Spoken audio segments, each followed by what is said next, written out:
What's up, y'all? Today I'm going to teach you how to do a Whirlybird 540 on your wakeboard off a kicker at the cable park.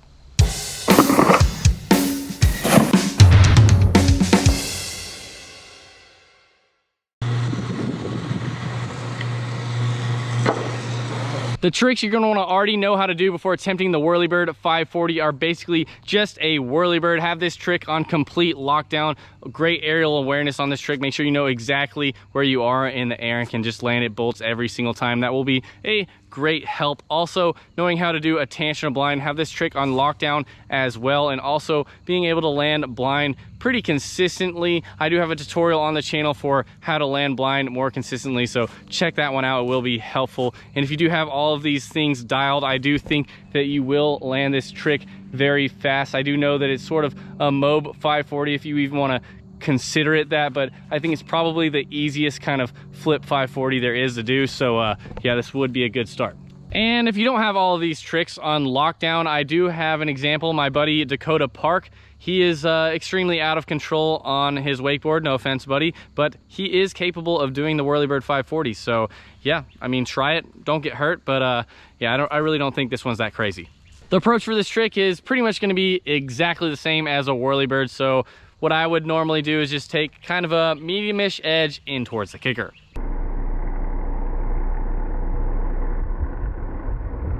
Now that you're on that medium edge in towards the kicker, I'd say very last second before you get to the kicker, just flatten off and sort of drop that rear hand.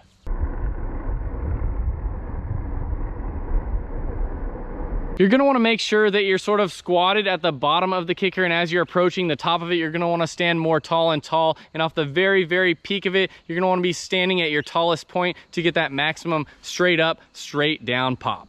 As you're sort of releasing from the top of the kicker at your tallest point and tallest push off the top of the peak, you're going to want to make sure that you're sort of looking up and towards your rear shoulder to get that backside rotation initiated with your tantrum, while also sort of taking this handle as you're taking off into the air, sort of punch it across your face, and that's what's really gonna get that Whirlybird rotation initiated and get you spinning as fast as you need to get to that Whirly 5. Now that that handle is punched across your face and you're looking over your rear shoulder, that tension coming across your face here will pull and make that rotation sort of happen. And you're just going to want to do your normal Whirlybird at this point and just be nice and in control.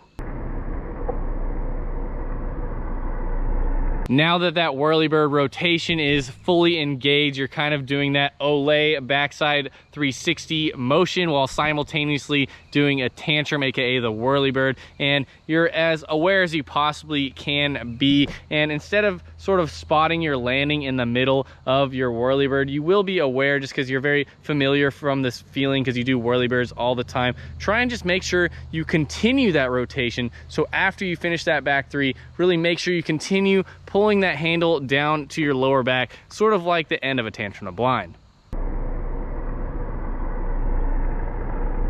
Now that you've pulled that handle to your lower back to get that last bit of momentum to pull this trick all the way to 540, you're gonna definitely want to make sure you get that chest over your toes. You'll be sort of spotting your landing over here and just bend your knees on impact and ride away blind.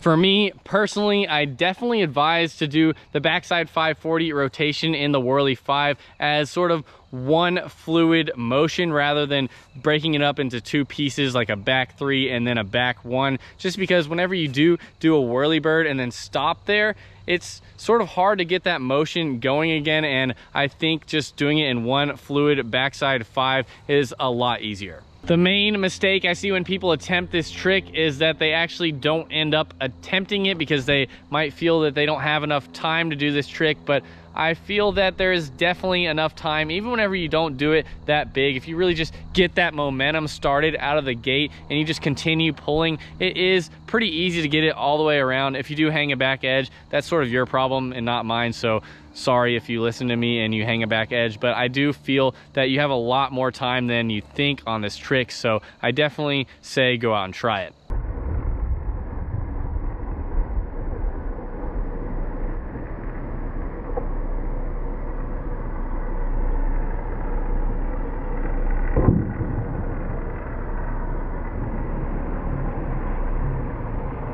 That's how you do the Whirlybird 540. If you guys like this video, make sure you give me a thumbs up. Comment below what kind of videos you guys want to see next. Also, comment below what kind of tricks you guys want to learn next. And remember, I'll be uploading a wakeboarding video every second day forever, so make sure you guys subscribe. I'll see you all next time. Peace!